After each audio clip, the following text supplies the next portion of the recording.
ما سره په خپرونه کې ښاغلی قاري صاحب سراج الحق جبارخیل د مدرسې استاد میلمه دی چې دلته ښه راغلاست او ستړي مه شئ. جبارخیل صاحب محترم په خیر راغلئ، ستړی مه شئ، ډېره مننه زموږ بلنه منل. مننه کمال صاحب محترم. لومړی کې تاسو ته ستاسې محترم کارکوونکي او د ملي نړیوال تلویزیون ټولو لیدونکو ته سلامونه او نیکې هیلې وړاندې کوم. الله دې وکړي چې نیکمرغه سهار مو پیل کړی وي. خوشحاله اوسئ، ډېره مننه. رابشم لومړی که څه هم په دې باندې به موږ په بار بار دیني علماو د نړۍ په کچه دغه 1400 کاله موږ ته پرې بحث او خبرې شوي، خو ستاسو له خولې هم اورو چې د قرآن کریم فضیلت، د قرآن کریم سپېڅلتیا، د قرآن کریم اهمیت او ارزښت موږ مسلمانانو لپاره څومره اړین مهم دی. بیا په نورو اړخونو دواړه بحث او خبرې وکړو. لومړی به پر دې وغږیږو چې د قرآن کریم د نزول موخه څه وه. الله جل فرمایي اعوذ بالله من الشیطان الرجیم ذلك الكتاب لا ريب فيه هدى للمتقين. په بل ځای کې فرمایي چې ان هذا القرآن يهدي للتي هي اقوم. الله جل فرمایي چې دغه کتاب چې موږ نازل کړی دی پر دې کې هیڅ شک نشته دی او دا هدایت دی د ټولو متقیانو لپاره. بیا تفسیر د متقیانو ډېر زیات ذکر شوي دي. په لنډه کې وایو چې متقیان هغه خلک دي چې هغوی په غیب باندې ایمان لري، په الله ایمان لري، په هغه کتاب چې په رسول الله نازل شوی دی او په نورو رسولانو چې کتابونه نازل شوي دي پر دې ایمان لري. دا متقیان دي. نو لومړی دا چې د دې خلکو لپاره هدایت شو.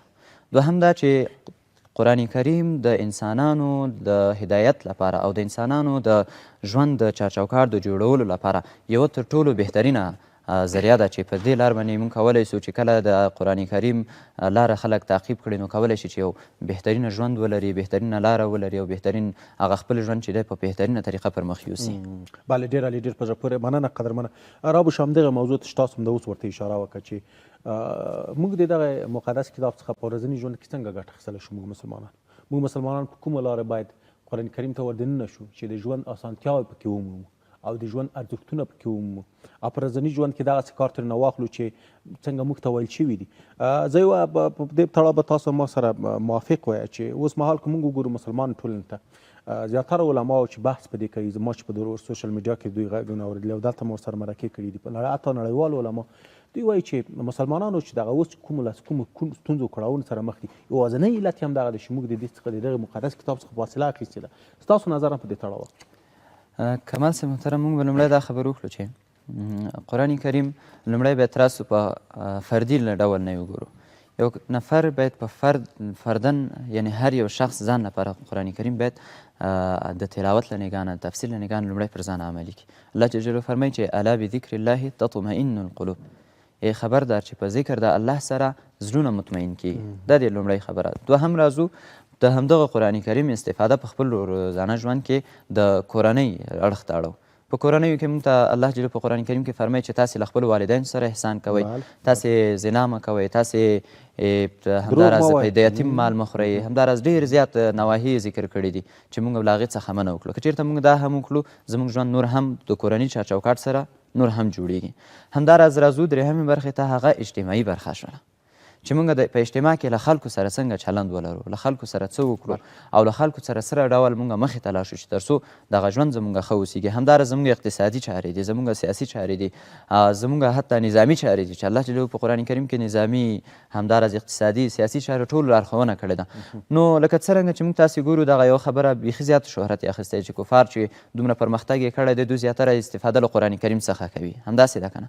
نو که چېرته مسلمانان هم د قرآن کریم څخه په بشپړه توګه استفاده وکړي، هغه په ټولو برخو کې، هغه که حتی د ټکنالوژي برخه هم اوسیږي، ځکه ټکنالوژي دا ولاړه استواره په قرآن کریم باندې ده. قرآن کریم کې د ټولو اشیاو ذکر شوی دی، نو دې څخه دوی استفاده کوي. نو که چېرته له دې برخې څخه استفاده وشي او له دې ته ترغیب ورکولی سي د اجتماعي علومو په طرف باندې، همداراز د قرآن کریم اړیکه له ساینس سره، د قرآن کریم اړیکه له اجتماع سره، دغه که چېرته موږ تاسې پرې ښه پوه شو او عمل پرې وکړو نو انشاءالله هغه به وي چې موږ او تاسې به د پرمختګ لامل وګرځېږي. ښه، ما مخکې یادونه وکړه چې موږ خو عجم یو، ځکه عرب نه یو، خپله مورنۍ ژبه م عربي نه ده او په قرآن کریم باندې نه پوهېږو. زیاتره موږ د قرآن کریم کوم الفاظ چې دي په هغې باندې مو سر نه خلاصېږي. بل په قرآن کریم کې تاسو ته معلومات شته دی قدرمن جبارخیل صاحب چې په هغې کې ډېر داسې ځینې خبرې په رمز او هنر سره شوي دي. هغې څخه باید هغه مفسرین هغه غورچانې راواخلي او موږ ته تشریح کړي. څومره مهمه ده چې قرآن کریم ما مخکې یادونه وکړه چې موږ دوې برخې لرو، قرائت او تفسیر دی. څومره مهمه ده چې موږ مسلمانان په دواړې برخې په سمه توګه زده کړو. ځینې موږ لرو قاري صاحبان دي فوق العاده قرآن کریم په صحیح توګه تلاوت کوي او ښه تلاوت کوي، تجویدي تلاوت کوي، خو بیا په هغه معنا باندې نه پوهېږي سره، یا په معنا باندې سر نه وي خلاص شوی. څومره مهمه ده چې موږ قرآن کریم راواخلو او زده یې کړو، چې چیرې راته ویل شوي دي هغه په خپله ژبه یعنې ذهن ته یې ورکړو. په دې برخه کې د علماو زموږ هغه کسان چې په دې برخه کې تخصصونه کړي، زده کړې کړي، څومره مهمه ده چې په دې برخه کې نور مسلمانانو ته هم خدمت وکړي او موږ یې په تفسیر سره ولولو. رسول الله صلی الله علیه وسلم یو حدیث دی چې هغه فرمایي خیرکم من تعلم القرآن وعلمه. په تاسې کې بهترین هغه شخص دی چې قرآن خپله زده کړي او نورو ته یې وښایي. زموږ علما کرامو ته، زموږ قراو ته، هغه ټول خلک چې پر دې بخش باندې پوره پوه دي، په قرائت او په تفسیر باندې پوهه لري، پوره حاکمیت لري، دوی ته پکار دا ده چې په ټولنیزو صفحاتو کې، په خپل حضوري ځایونو کې، په خپلو مدارسو کې، مکاتبو کې، پوهنتونونو کې، پر دې ټولو کې د زده کوونکو لپاره برنامې برابرې کړي، تر څو هغوی ته زده کړه ورکول سي. روزانه دې ورته دا برنامې برابرې شي، نیم ساعت، 1 ساعت، اگر که ډېر کم وي. رسول الله صلی الله علیه وسلم فرمایي چې الله جل جلاله ته هغه عمل ډېر غوره دی چې کم وي، اگر که روزانه اوسیږي، بار بار تکراري اوسیږي، اما که ډېر کم هم اوسیږي مشکل نه لري. نو یعنې که څومره کم عمل اوسیږي خو چې دوامداره وي، هغه عمل الله ته قبول دی. موږ یعنې که څومره په کم اندازه هم روزانه زده کولی شو د قرآن کریم د تفسیر بخش، البته چې دا ډېر زیات مهمه برخه ده. لومړی د قرائت برخه ده چې هغه باید سړی ډېر په منظم ډول زده کړي. له هغې څخه وروسته د تفسیر برخه ده چې دا ډېره ضروري او ډېره مهمه برخه ده، ځکه دې کې ډېر کوچني او ډېر هغه ضروري او مهم رموز ذکر شوي دي. موږ که چېرته موږ تاسې راشو څه وخت وړاندې د ایران د مشر چې کله وفات سوی و او د هغه ودا کېدل او ټول سیاسیون هلته راوستل شوي وو، نو هغلته د هر هغه سیاسي غړي چې راغلي وو د نورو هیوادونو څخه، د هر یو لپاره ځان ته داسې تلاوتونه ذکر وشول. یو آیت وشو خو د هر یو لپاره جلا جلا وشو. دغه آیتونه هغه څه چې دوی ټول وکړل، دا یعنې د تفسیر له نګاه نه ډېر قوي رموز یې درلودل. هغه سیاسیون چې ټول بیرته خپلو هیوادونو ته حتما راغلي اوسیږي، دوی به حتما د خپلو مفسرینو سره ناست اوسیږي. هغه کسان چې په تفسیر باندې اګاه دي، پوه دي، له هغوی سره به ناست وي او د دې په تفسیر باندې به یې پوره ځان پوه کړی وي چې دوی موږ ته څه رمز راکړو، څه کوډ یې موږ ته راکړه. نو هدف پر دې کې دا دی چې د تفسیر زده کړه د قرآن کریم لپاره دا تر ټولو مهم او اهم او ضروري برخه ده. یو څه چې ډېر مهم دي د موږ مسلمانانو لپاره، خصوصا زه چې د جامعه ټولنه کې ګورم، شاید په ټوله کې نه وي خو فیصدي به پکې وي، چې د قرآن کریم موږ راخیستی دی، 5-6 جامع ورته کړي دي، اته میښې دي، او له ویرې نه هېڅوک ورته په اصطلاح ورنږدې کېږي نه د احترام. زه یو ځای تللی وم، کوچنی وم، زموږ یو خپلوان و، دی مولوي و، هغې ته ورغلی یم، هغې قرآن کریم بېدین د پوښ نه راخیستی او په یو ځای یې ایښی و. ما ته عجیبه غریب وه چې دی ول داسې ایښی دی، دا خو بې احترامي کېږي. بیا هم پوښتنه ترې وکړه، هغه ډېر ګل سړی و، ما دا ګناه نه لري. ما ته ویل نه بچیه، دا هېڅ وخت ګناه نه، ځکه مهمه مسله دا ده چې موږ ورسره نږدې شو، راواخلو، ویې ولولو، زده یې کړو او تفسیر یې ځان پوه کړو. نه دا چې هلته مې ایښی وي په کلونو کلونو نرخلو په هغې باندې خاورې پرتې او ځینې کسان خو متاسفانه ځینې توکي هم قرآن کریم په منځ کې ږدي چې دا هېڅ خبره هم نه ده. پوښتنه هم دغه کوم چې څومره مهمه ده موږ مسلمانان د قرآن کریم سره واخلو، سره نږدې یې کړو او ویې لولو، مطالعه یې کړو او په اصطلاح یو مینه ورسره پیدا کړو، نه چې هلته مې احترام ایښی وي، یوازې په اصطلاح یو څوک ورته د ویرې ورنږدې کېدی هم نه شي. د دې په هکله به زه یو بل خبره هم وکړم. زموږ اصل کې دغه کیسه له بره نه راخرابېږي، که نه یو بله ورخه راخرابېږي.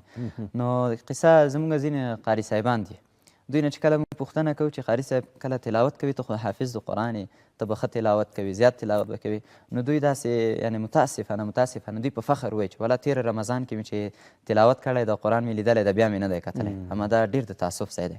همدغه خبره راځو د ټولو مسلمانانو په ډول چې موږ قرآن کریم د دې لپاره نه دی چې موږ یې په بازار کې ځان لپاره واخلو او هغه راوړو په تاخچه کې کښېږدو او هیڅ ډول تلاوت یې ترسره نه کړو.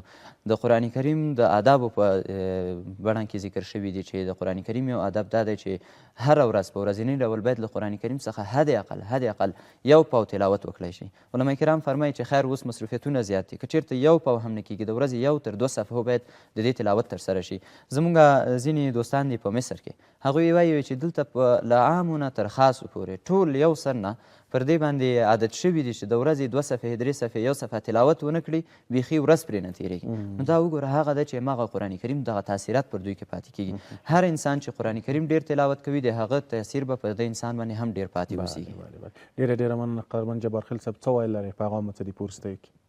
په وروستیو کې به ټول ته داسې ووایو چې د قرآن کریم تلاوت دا پر هر مسلمان باندې دی او باید یې تلاوت وکړي تل لپاره، نه یوازې تلاوت بلکې د تفسیر زده کړه دا یو له مهمو او اړینو برخو څخه دی چې تر څو زموږ هیواد افغانستان په څو مختلفو برخو کې، هغه که د ټکنالوژي برخه ده، د ساینس برخه ده، همداراز هغه د طب برخه ده او هغه که د سیاست او د اجتماع برخه ده، باید موږ په دې ټولو برخو کې پرمختګ وکړو چې تر څو یو پرمختللی او ګل افغانستان ولرو. ډېره مننه قدرمن قاري صاحب سراج الحق جبار خیل د مدرسې استاد چې زموږ سره خپرونه کې ګډون وکړ. تاسو په چاره کې بریا.